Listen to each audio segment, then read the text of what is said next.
আসসালামু আলাইকুম।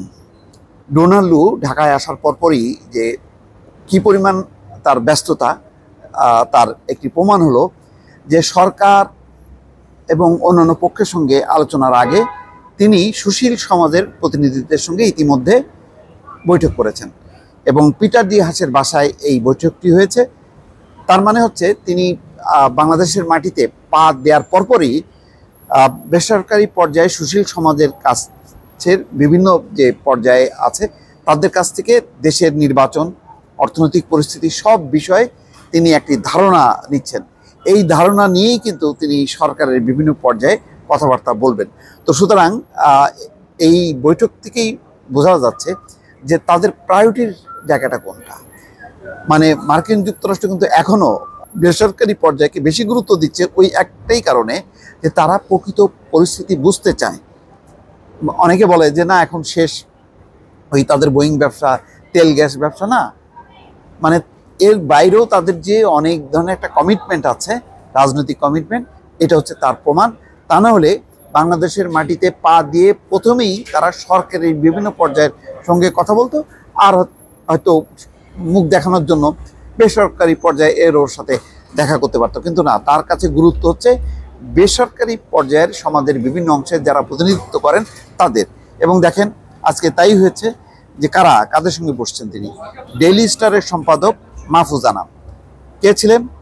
শ্রমিক নেত্রী কল্পনা আক্তার, যে কল্পনা আক্তারের নাম জো বাইডেন তার ভাষণে উল্লেখ করেছেন যখন নাকি শ্রমিক ইস্যুতে নীতি প্রণয়ন করে।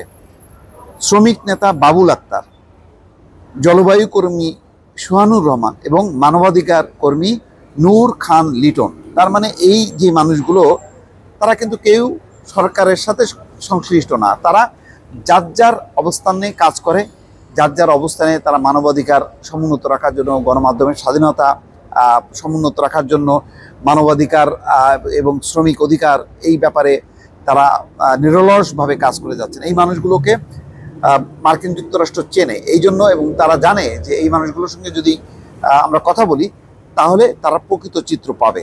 আজকে বৈঠকে আমেরিকার পক্ষ থেকে উপস্থিত ছিলেন Donald Lu, chief office staff Nathaniel Haft, bureau of intelligence and রিসার্চের বিশ্লেষক Sarah Arnrich, Peter D Haas, ইউএসএআইডির মিশন ডিরেক্টর রিড এসলিম্যান ছিলেন, political counsellor Arturo Hines, deputy political and economic counsellor Sharon Fitts Garrold, political attache Matthew Bey, আর এছাড়া ঢাকায় নিযুক্ত German রাষ্ট্রদূত আসিম স্ট্রোস্টারও ছিলেন। তার মানে আরেকটা দেশের প্রতিনিধিও ছিলেন যারা ইউরোপকে প্রতিনিধিত্ব করে। আর বাংলাদেশের যারা ছিলেন তাদের নাম বলেছি।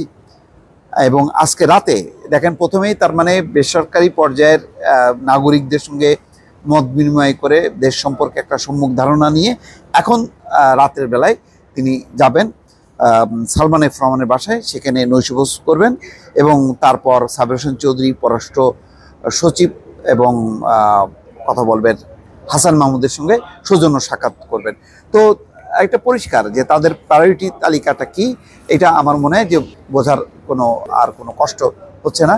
যে মার্কিন যুক্তরাষ্ট্র বাংলাদেশের সম্পর্কে তাদের বাংলাদেশের নির্বাচন, মানবাধিকার এইসব পরিস্থিতি নিয়ে তাদের আগের যে অবস্থান, সেই অবস্থানেই কিন্তু তারা অটল আছে।